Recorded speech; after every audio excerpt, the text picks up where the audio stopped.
Cristo, ao arrebatar a igreja, então os mortos em Cristo ressuscitam, e para mim, não é? Eu acho que o pastor Joaquim vai começar a concordar comigo, a ressurreição dos patriarcas, não é? Como Abraão, Isaac e Jacó, acontece nesse texto aí.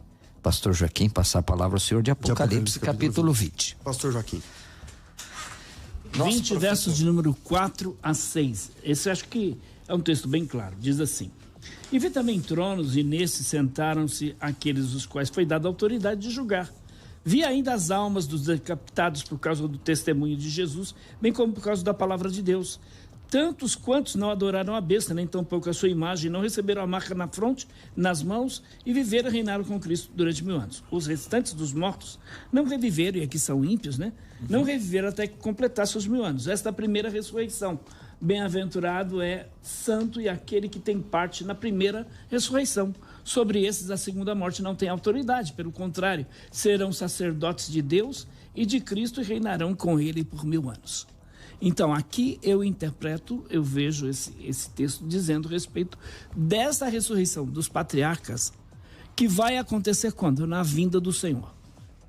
Não no arrebatamento da igreja. E aí, se a gente quiser fazer essa distinção, acho que é importante para os nossos ouvintes até se tornarem pré-tribulacionistas, a distinção entre a vinda e o arrebatamento. Então, são duas fases, esse é o tema do nosso debate. Você vem aqui querer jogar a farinha no ventilador, porque o tema hoje não é ressurreição. Se estão os dois concordando, o tema tem que... não é hoje, é ressurreição. Eu me preparei para falar sobre as vindas, sobre as fases, né? Então, o texto é muito claro. Para mim, eles vêm, são ressuscitados neste período da vinda do Senhor. Pastor Marcelo. Qual é o tema agora? Vamos continuar nisso ou vamos falar da trombeta? Pode ser, bora falar das trombetas. Então vamos falar das trombetas. Bom, para mim eu tenho dificuldade de entender a primeira a carta de Paulo aos Coríntios, capítulo 15, verso 52, no momento, no abrir e fechar de olhos, ao ressoar da última trombeta, a trombeta soará e os mortos ressuscitarão incorruptíveis e nós seremos transformados, não é? Para o pós-tribulacionista, essa é a trombeta lá do Apocalipse. Eu tenho dificuldade em entender. Por quê? Porque essa trombeta aqui é uma trombeta de bênção. É uma trombeta do arrebatamento, não é?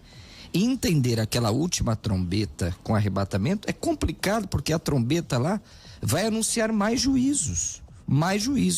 E outra coisa, nessa trombeta que os pós-tribulacionistas fazem a conexão, a pergunta é: onde está ali a ressurreição de mortos? Não tem ressurreição de mortos na trombeta do Apocalipse. Então, para mim, o que Paulo está querendo nos ensinar é que essa trombeta está ligada à trombeta de Tessalonicenses. Por quê? Porque quando Paulo disse isso aqui, né, a Bíblia explica a si própria, Apocalipse nem era escrito. Então como é que nós vamos conectar um pensamento de Paulo? Hoje para nós é muito fácil, mas você imagine os coríntios e os tessalonicenses concatenar essa trombeta aqui com a trombeta do Apocalipse. Agora, qual que é o X da questão para interpretar essa trombeta aqui, segundo grandes eruditos, Dr. Gordon Fee e outros, é que Paulo nesse capítulo, pastor César, está contrastando a vida material, a vida espiritual, o terreno, o celestial, o que é corruptível, da incorruptibilidade. Então, quando Paulo afirma que esta é a última trombeta, ele está contrastando. É um capítulo de contrastes. Nós temos que lembrar onde ocorreu a primeira trombeta no Antigo Testamento. Em Êxodo capítulo 19. E aquela trombeta, deixa eu ver se eu encontro o texto perfeitamente, era uma trombeta de morte e de juízo. Olha que coisa tremenda. Capítulo 19, deixa eu ver se eu encontro o texto.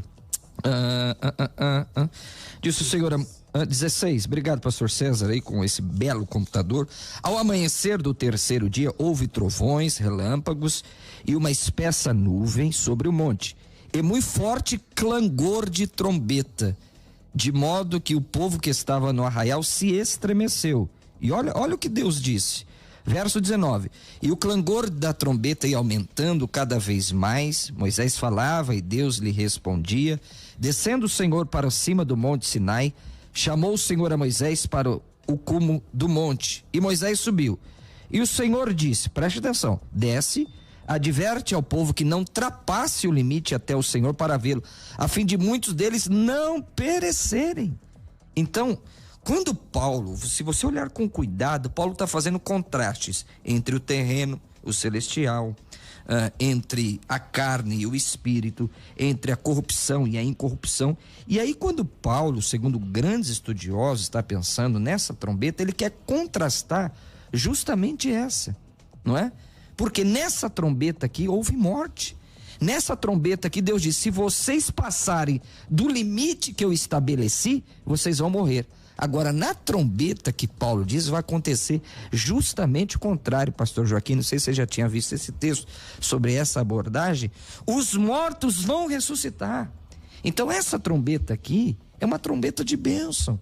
Então, eu acho difícil, porque o que faz, com muito respeito, eu posso, pega a palavra última e conecta com o Apocalipse.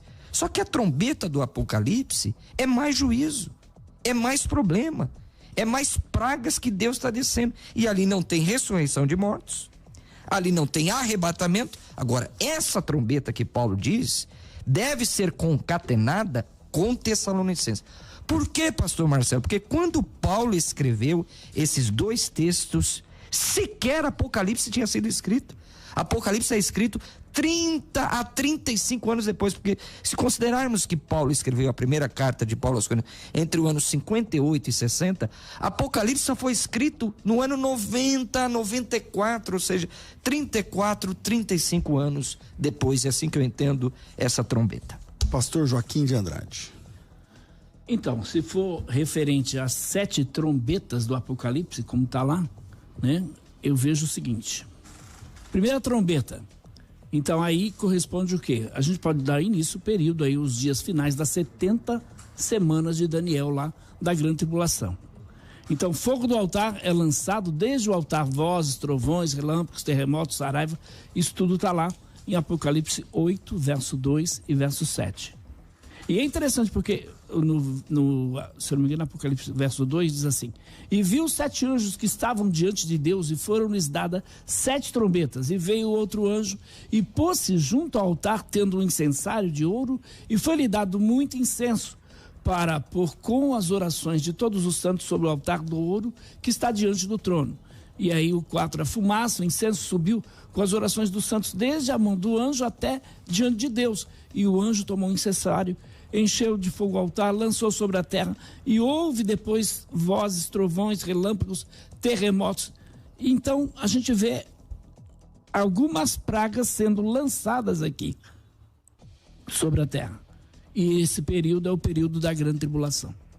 Tá, mas as trombetas, você entende que a última trombeta de Tessalonicenses, não, de Coríntios, né, pastor Marcelo, você está falando de Coríntios 15. Sim, pastor. 15, 51 em diante. Essa última trombeta mencionada por Paulo, ela é a mesma última trombeta do Apocalipse ou tem quantas últimas trombetas? Não, não vejo dessa forma que é a última trombeta. Não vejo assim. Paulo falou que é, né? A última trombeta de Coríntios 15? É, porque lá, Coríntios 15, 51 diz assim: eis aqui vos digo um mistério. Na verdade, nem todos nós dormiremos, mas todos seremos transformados, no momento, no abrir e fechar de olhos, ante ao toque da última trombeta. 15, 51. O que Paulo está falando é que o arrebatamento e a transformação, a ressurreição dos salvos, acontecerá na última trombeta. 15, 51, 52, 53, tá vendo? Mas é que então todos nós dormiremos, mas todos seremos. Última trombeta, então, essa última trombeta que Paulo está falando. Os mortos estarão incorruptíveis e nós seremos transformados. Isso aqui não é no final lá de Apocalipse. Não é a última trombeta. Não. Então não, a última trombeta de Paulo não é a última trombeta do Apocalipse. Então, qual das duas é a última? Porque se não é a última, então Paulo lá errou. de Apocalipse é a última. Então essa não é a última. Não necessariamente. Aí a gente tem que ver essa questão da trombeta aqui, porque dentro das trombetas de Deus a gente vai ver outros textos falando sobre isso. Agora, outra coisa aqui, porque é necessário que este corpo corruptível se revista da incorruptibilidade, o corpo mortal se revista da imortalidade. Então, se for a última trombeta, como fica a questão dos ímpios? Como fica? Bora lá, pastor Marcelo. Para mim a pergunta? Não era para você, não? Você fugiu da pergunta? Porque eu não tô no debate, né? Você tá mediando, né? Mas eu posso responder com muita alegria, se fosse para mim. Bom, eu também não creio que essa é a última, já expliquei aqui. Para mim, Paulo está contrastando, é muito claro isso no texto, pessoal. Às vezes a gente quer fazer, com todo respeito, pegar palavras e tentar numa palavra definir o que a Bíblia não está definindo. Paulo está fazendo vários contrastes aqui, ó. Porque nem toda carne é uma, porém uma é a carne dos homens. Depois Paulo faz outro contraste, corpos celestiais, corpos terrestres. Depois ele fala da glória do sol, da glória da lua. Assim também a ressurreição dos mortos. Olha aqui, ó. Semeia-se em corrupção, ressuscita-se na incorrupção. Paulo está fazendo contrastes. Então, quando Paulo aponta aqui a última trombeta, pastor César, não pode ser a trombeta de Apocalipse. Primeiro, Apocalipse nem escrito estava ainda. Hoje é muito fácil, como eu disse aqui, se você prestou atenção na minha frase, é muito fácil querer nós pegar essa palavra última e conectar lá o Apocalipse. Quando Paulo escreveu isso, ele não pensava nisso. Apocalipse é escrito 35 anos depois, gente. Como é que eu pego uma profecia que ainda nem foi escrita e concateno com aquilo que ainda nem foi escrito? Para nós fica muito fácil hoje. Então essa trombeta aqui, primeiro, historicamente, remete ao texto de Êxodo, capítulo 19, onde Deus diz que se vocês passarem dos limites, vocês serão mortos. Na trombeta do arrebatamento é o contrário. São os mortos que ressuscitam. São os mortos que serão levados junto com nós, não é? No momento, no abrir e pescar de olhos, ao encontro do Senhor nos ares. Então essa diferença tem que ser primordial. Qual é essa trombeta no sentido que Paulo falou? Porque nós não podemos dar um significado ao texto que ele nunca significou. Essa trombeta que remete quando o imperador chamava o povo para voltar à sua cidade. Então aqui é uma analogia tremenda da volta do povo de Deus para a sua casa original. Então eu tenho a dificuldade de entender isso por causa disso, porque lá é mais pragas, é mais juízos. Onde está o arrebatamento quando se toca aquela trombeta? Não tem. Onde está a ressurreição de mortos? Não é a última, né? Hã? Então, a questão é a última, não é a última, então. Quando Não Paulo fala que é a última, ele falou a última, mas não era. Não era. Tá certo. Joaquim, você também entende assim? Sim. Paulo falou a última, mas ele estava errado. Não era a última. Não é que ele estava errado. Nós Você está certo, é a última. Nós estamos entendendo errado. Com Aliás, certeza. você está entendendo errado. Com certeza. Isso, com certeza. Mas vamos lá.